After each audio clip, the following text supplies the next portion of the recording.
संदीप शर्मा लिखते हैं, गुरुजी, क्या बुद्ध पुरुषों के बीच कोई डायलॉग होता है? क्या ऐसा संभव नहीं है कि विश्व के सारे बुद्ध पुरुष एक साथ मिलकर के काम करें?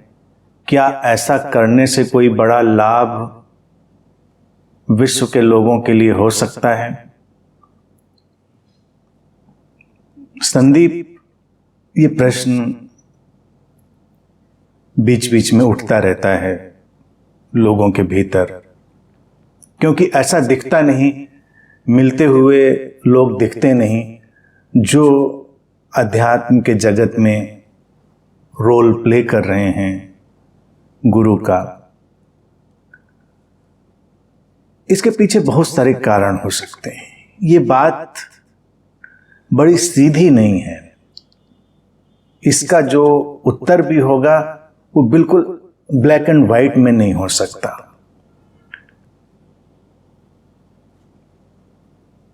जिनको हम बुद्ध कहते हैं, उनका होना ही उनके अनूठेपन का एक एक्सप्रेशन है, अभिव्यक्ति है। अस्तित्व ने किसी शरीर मन में एक अनूठापन, एक यूनिकनेस अपनी पूरी खिलावट में अभिव्यक्त कर दी है। उसको हम बुद्ध कहते हैं। यानी कि उसके भीतर की संभावनाओं का जो एक बिल्कुल ही अपूर्व तल था, जो पहले कभी नहीं था, वो खिल गया है। तो इस दृष्टि से सभी शरीर मन जो हैं वो अपने अपने अनूठेपन में होंगे, वो अपना अपना काम करेंगे। अब चूंकि जो इस अवस्था में पहुंचता है, जिसको अस्तित्व इस जीवन मुक्त अवस्था में डालता है या इस रोल में डालता है, तो एक बात और भी उसके अंदर आ चुकी होती है, जो बहुत सारी चीजों का रिलक्टेंस है। यानी कि कोई उत्तेजना नहीं है, उत्तेजना नहीं है, जो है सो है, एक परम स्वीकार की स्थिति में जीने की स्थिति। वो कोई राजनैतिक ढंग से तो जी नहीं रहा होता है। तो मिलना है, नहीं मिलना है, इसके बहुत सारे उसके भीतर प्रश्न या बेचैनियां नहीं होती हैं।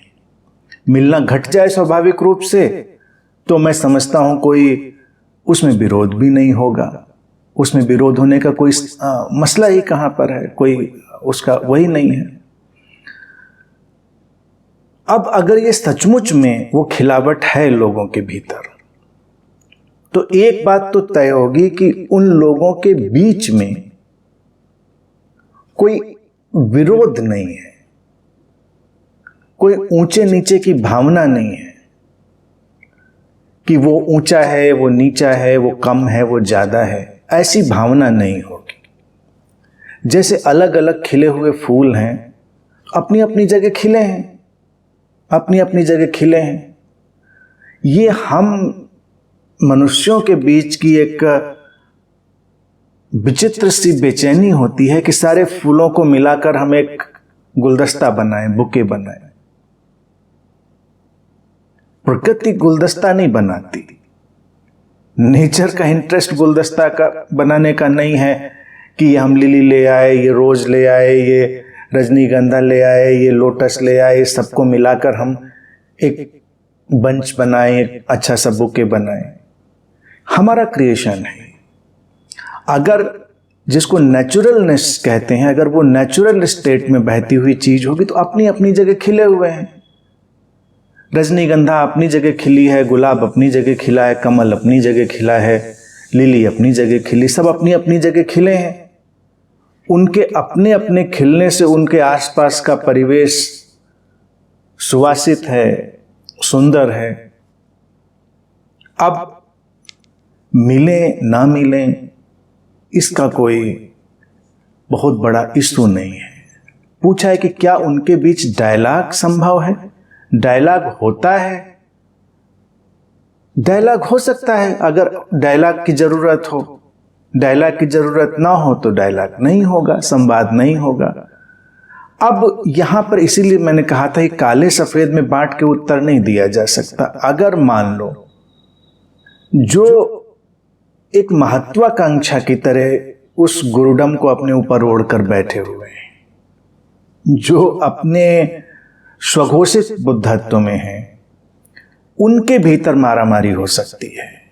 वो फिर अहंकार की लड़ाई हो सकती है कि हम मिलेंगे, हम नहीं मिलेंगे, हमको बहुत सारा उसमें दुविधा होगी। तो उसमें क्या होगा, कम प्रसिद्ध ज्यादा प्रसिद्ध से मिलना तो चाह लेगा, ज्यादा प्रसिद्ध कम प्रसिद्ध से मिलना नहीं चाहेगा, क्योंकि वो तो पूरी सांसारिक जो राजनीतिक परिस्थिति है, पृष्ठभूमि है, उसके हिसाब से सब चलने लगेगा मामला।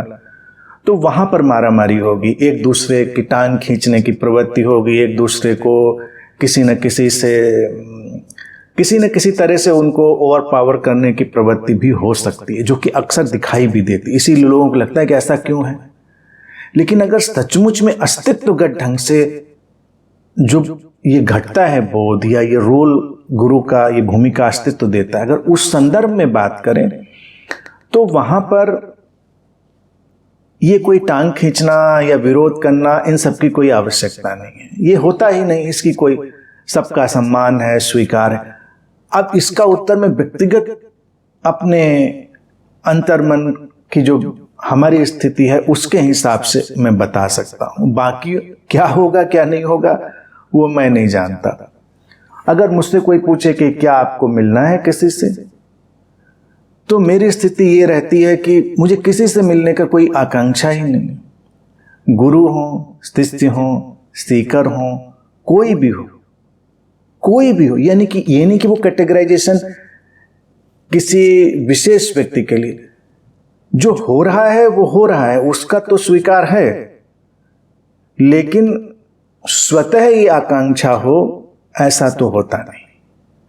तो अगर मैं इस शरीर मन के माध्यम से देखूं, कोई आके मिलता है स्वागत है, कोई आके नहीं मिलता है कोई बात नहीं। अब इसमें गुरु हो या सीकर हो, इससे भी कोई फर्क नहीं पड़ता। सीकर आए तो स्वागत है, सीकर ना आए तो कोई फर्क नहीं पड़ता, सीकर चला जाए तो कोई फर्क नहीं पड़ता। वो एक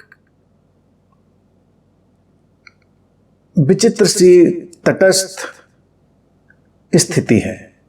अब इस स्थिति में ये विचार तो अच्छा लग सकता है कि लोग मिलें, लेकिन क्यों मिलें, मिलकर क्या करें, ये प्रश्न नहीं होता। जैसा पूछा है कि क्या ऐसा करने से कोई बड़ा लाभ विश्व को मिलेगा, ऐसा कोई बड़ा लाभ मिलने वाला नहीं है। ये कोई ऐसा आंदोलन थोड़ा ही चलाना है कि सब जुलूस निकाल के निकल रहे हैं। बेहतर तो यही होगा, बेहतर जो संसार है वो यही होगा कि अपनी अपनी जगह पर सुंदर ढंग से सब अपना अपना काम करें, अपनी अपनी खिलावट में रहें, अलग अलग अपनी अपनी जगह फूल खिलें, बस कोई मारामारी ना हो, कोई उसमें जो प्रतिद्वंदिता या कोई विशेष किस्म का संघर्ष है वो ना हो। क्योंकि हर फूल का जैसे अपना एक स्वभाव है, वैसे ही हर बुद्ध का भी अपना एक स्वभाव होगा। तो हम उनको एक ही रंग में तो रंग नहीं सकते। हम कहें कि देखो वहां पर ऐसा है, यहां पर ऐसा नहीं है, वहां पर वैसा है तो यहां पर ऐसा है। ये बहुत सारी चीजें चले, क्योंकि है ऐसा। गुलाब की सुगंध गुलाब की रहेगी, उसमें कांटे भी होंगे।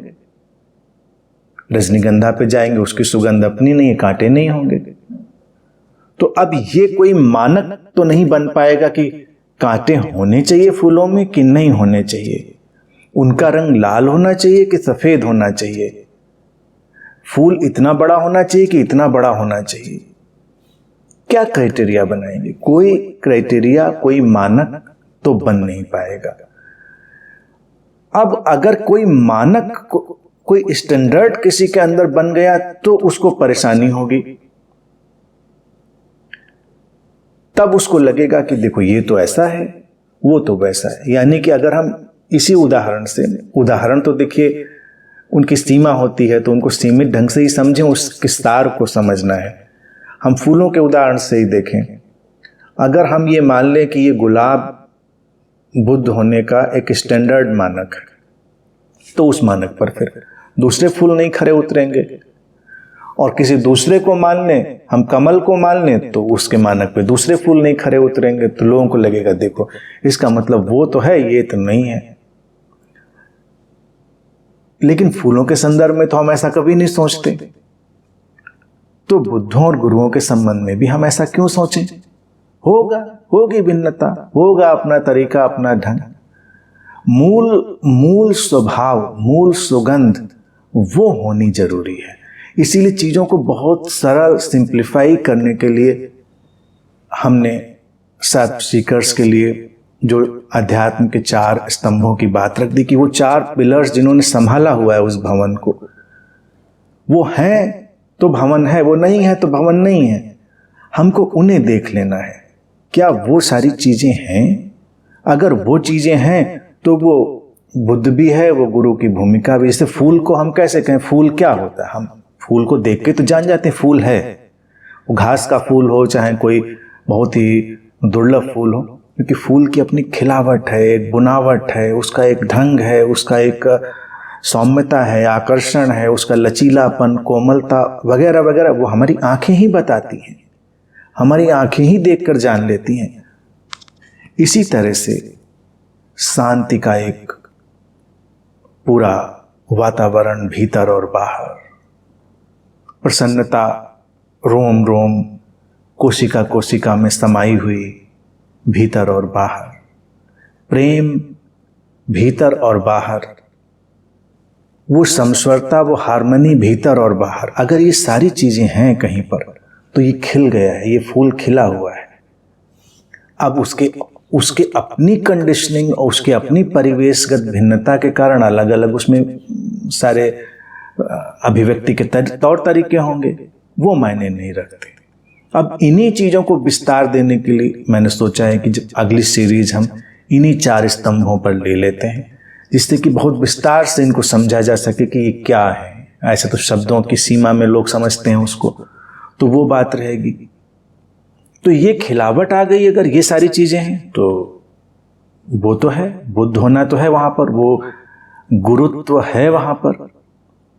मिलना ना मिलना इसका कोई औचित्य नहीं है। मिलने की चाह किसी को हो तो मिल लेना है, मिलने की चाह ना हो तो जबरदस्ती की चाह का क्या करना है उसका। संसार को अधिक लाभ होगा क्या अगर हम सोचें? संसार को कोई अधिक लाभ नहीं होगा। संसार को जितना लाभ अभी हो रहा है उतना ही होगा। बस एक चीज निकल जाए, ये जो स्यूडो वर्ल्ड खड़ा हो गया है बुद्धों और गुरुओं का, मतलब इसी नाम पर, और वो जो लोगों को प्रतिद्वंदिता, भय, मारामारी वो सब चलती, वो सब निकल जाए तो समस्या का समाधान हो जाए। जैसे कि गुरु मिले, ये बात तो जाने दीजिए, इसको जरा दूसरे परिप्रेक्ष्य से देखो संदीप। गुरु मिले, बुद्ध मिले, वो तो एक अलग विषय है। क्योंकि जहां तक मैं अगर अपनी अंतर्दशा की बात देखूं, उसमें अल्टीमेट रिलक्टेंस है। तो गुरुओं की बात, शिष्यों की ही मिलने की वो नहीं चाह होती। यानी कि हम बैठे तो कोई किसी की बाट नहीं जो रहे हैं, कोई शिष्य आया नहीं, 4 दिन हो गए, कोई भक्त, कोई शिष्य, कोई सीकर आया नहीं आया। अस्तित्व की इच्छा, आया तो आया, भीड़ आई तो आई, नहीं आई तो नहीं आई। ये अवस्था मैं समझता हूं सभी के अंदर थोड़े बहुत अंतर से जरूर होती होगी। हाँ, कोई शरीर में बड़ा सक्रिय हो सकता है, लेकिन जब शिष्यों के भीतर की चीज देखिए, और वही उन बुद्धों और गुरुओं का जो तथाकथित संसार है, अगर सचमुच में होगा तो वो नहीं होगा। एक शिष्य एक गुरु का हो, दूसरे गुरु के पास जाए तो शिष्य को कितनी बेचैनी होती है। उसके जो उस समुदाय के जो और लोग हैं वो उसको कितना परेशान करते हैं, और कई बार जो वो गुरु लोग हैं वो भी बंधन लगाते हैं। तो वहां पर प्रश्न खड़ा हो गया। मेरा कहना है कि ये अगर भावना बंधन भी हट जाए कि शिष्यों को बहने दो, गुरु लोग तो उस डिटैचमेंट में, उस रिलक्टेंस में, उस तटस्थता अनमनेपन में हो सकते हैं, लेकिन चूंकि अस्तित्व तो खोज रहा है तो उससे किसी के ऊपर फर्क नहीं पड़ना चाहिए, कि ना किसी गुरु के ऊपर फर्क पड़ना चाहिए, ना को सीकर्स के ऊपर फर्क पड़ना चाहिए। वो जिधर भी बहकर जाना चाहता है वो बह जाए, कहीं टिकना चाहता है तो टिक जाए, ना टिकना चाहता है ना टिके, बहता रहे, जिंदगी भर बहता रहे। किसी के ऊपर क्या फर्क पड़ता है? भटको, जिंदगी भर भटको। टिक गए, कहीं रुक गए तो रुक जाओ, रुकने की मर्जी तो रुक जाओ। अस्तित्व तो इन बातों की चिंता नहीं लेता, तो एक बुद्ध भी इन बातों की चिंता नहीं लेता। ये अगर समरसता हो जाए तो जरूर संसार को लाभ होगा। कोई उद्विग्नता, कोई बेचैनी नहीं, ना कोई बंधन, ना कोई सीमा, ना कोई प्रतिबंध, क्योंकि सीकर खोजी है, वो जाना चाहे तो जाए, ना जाना चाहे तो ना जाए। यहां पर सब बहुत अच्छे से इसका स्वागत करें तो लाभ जरूर होगा। अभी के परिदृश्य में क्या है, सब छोटा छोटा अपना जैसे समुदाय बनाकर पकड़ कर बैठना चाहते हैं, तो जो कि पकड़ कर वो बैठना चाहते हैं तो फिर वो किसी के पास जाने में अड़चन भी डालेंगे। और यहां पर मेरा सीधा कहना है, जो कहीं पकड़ कर बैठना चाहेगा परोक्ष या अपरोक्ष रूप से, तो वो उस बुद्ध या उस अस्तित्वगत गुरु की कैटेगरी में तो आएगा नहीं। पहली बात तो ये स्पष्ट हो गई। जैसे ही वो पकड़ की बात करेगा तो इसका मतलब मसला कुछ और है, ये कोई महत्वाकांक्षा की ही दौड़ थी। और अगर वो अस्तित्वगत घटनाक्रम होगा तो उसको इन बातों से कोई लेना देना नहीं। ये स्वागत योग्य है। ये सहजता, अपराध बोध मुक्त खोज, ये सीकर्स को ज्यादा लाभ दे देगी। बाकी बुद्धों का आपस में डायलॉग हो तो अच्छा, ना हो तो अच्छा, उससे कुछ बनता बिगड़ता नहीं। उसकी कोई जबरदस्ती चीज नहीं करी जा सकती, उसको नेचुरल ही हम रखेंगे।